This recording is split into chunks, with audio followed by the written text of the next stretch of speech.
Di bawah langit biru Portimao, Marco Bezzecchi tampil seperti pembalap yang benar-benar baru. Bukan hanya cepat, tapi juga cerdas. Kemenangan besarnya di Grand Prix Portugal bukan hasil kebetulan, melainkan buah dari pengamatan tajam dan pembelajaran dari salah satu rivalnya, Alex Marquez. Pada hari Sabtu, di balapan sprint, Bezzecchi sempat mencoba tampil agresif.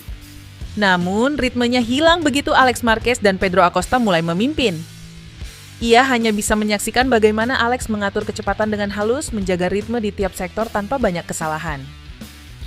Malam itu, Bezzecchi dan timnya di garasi Aprilia Racing Team tak tinggal diam.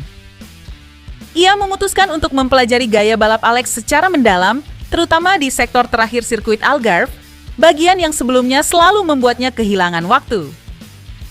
Alex punya kecepatan stabil dan motor yang meluncur lebih baik di tikungan cepat. Kami coba memahami itu, ujarnya dikutip Crash. Dari situ, ia dan timnya mengubah pendekatan, lebih halus saat masuk tikungan, tidak terlalu agresif di throttle, dan membiarkan motor mengalir di aspal. Hasilnya, luar biasa. Pada balapan utama hari Minggu, Bezzecchi memimpin sejak awal dan tak pernah benar-benar tersentuh. Ia membangun jarak hingga 4 detik dari Alex sebelum akhirnya menurunkan tempo di lap-lap akhir. Bahkan saat Pedro Acosta mencoba menekan, Bezzecchi sudah terlalu jauh di depan. Dan nilai strateginya semakin terasa ketika kita lihat klasemen. Bagnaia, yang selama ini adalah kandidat kuat untuk posisi podium klasemen, justru tersungkur di Portimao karena crash dan hanya meraih 2 poin dari akhir pekan itu. Akibatnya, Bezzecchi kini unggul 35 poin atas Bagnaia dalam perebutan posisi ketiga klasemen kejuaraan. Bagnaia berada dalam posisi yang sangat sulit menjelang seri pamungkas. Jarak 35 poin dari Bezzecchi membuatnya hampir mustahil untuk mengejar mengingat jumlah poin yang masih tersedia sangat terbatas. Pedro Acosta kembali menunjukkan kedewasaan luar biasa di musim keduanya di MotoGP 2025.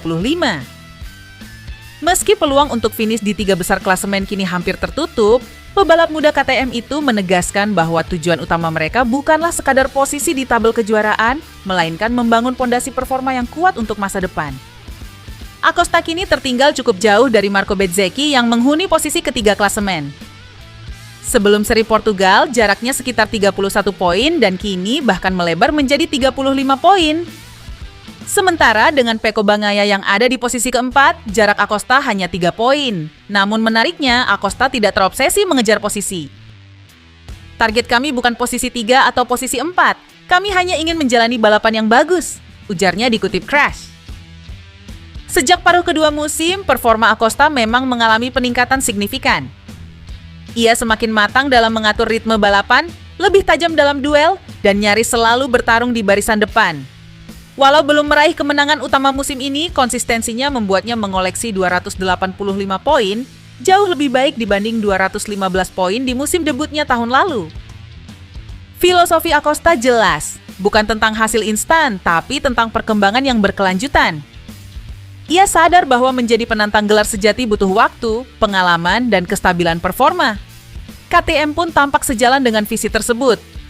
Mereka tidak terburu-buru mengejar hasil spektakuler, tetapi fokus membangun motor dan pebalap yang bisa menjadi ancaman serius di masa depan. Menjelang putaran terakhir MotoGP 2025 di Valencia, 2 nama besar akhirnya dikonfirmasi siap kembali ke lintasan, Jorge Martin dan Maverick Viñales. Keduanya sama-sama absen karena cedera dan kini bersiap menutup musim dengan kisah comeback yang penuh tekad. Setelah insiden berat di Grand Prix Jepang yang membuat tulang selangkah kanannya patah, Jorge Martin akhirnya dinyatakan siap untuk kembali ke atas motor. Pembalap Aprilia Racing itu melewatkan beberapa seri penting namun kini mendapat lampu hijau untuk tampil di Grand Prix Valencia akhir pekan mendatang.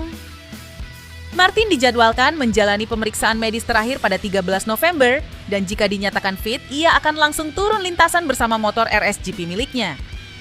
Valencia akan menjadi momen istimewa, bukan hanya karena menjadi rumah bagi banyak penggemar Spanyol, tapi juga menjadi kesempatan baginya untuk menutup musim dengan semangat baru setelah masa pemulihan panjang.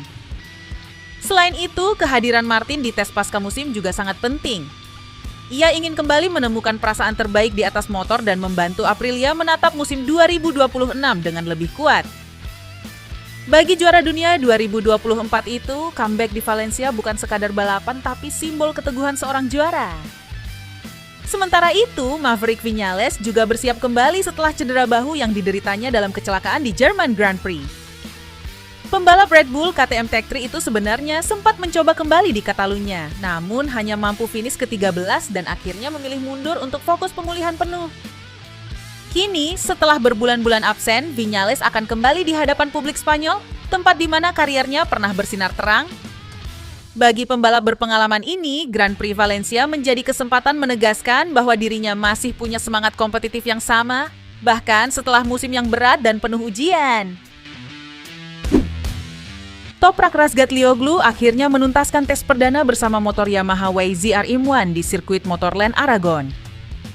Tes yang berlangsung secara tertutup ini menjadi langkah awal menuju debut resminya di MotoGP musim 2026.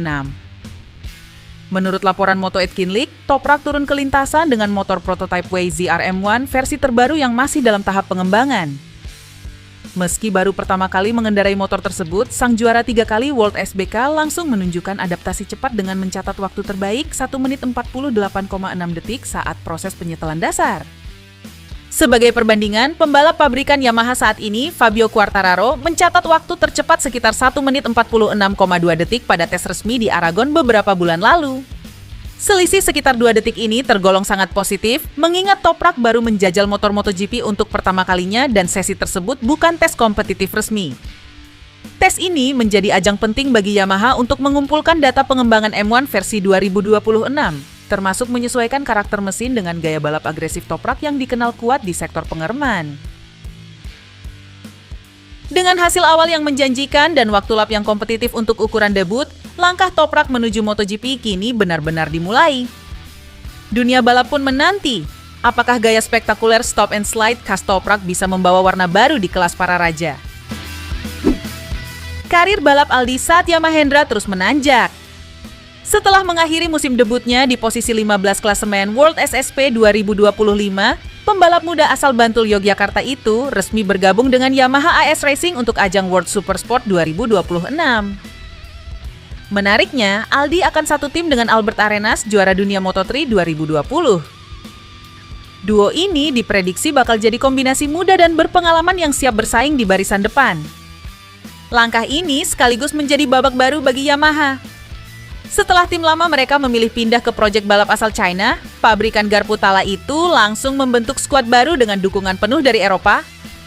Aldi sendiri mengaku siap memanfaatkan semua pengalaman musim lalu, termasuk masa sulit akibat cedera, untuk tampil lebih kuat tahun depan.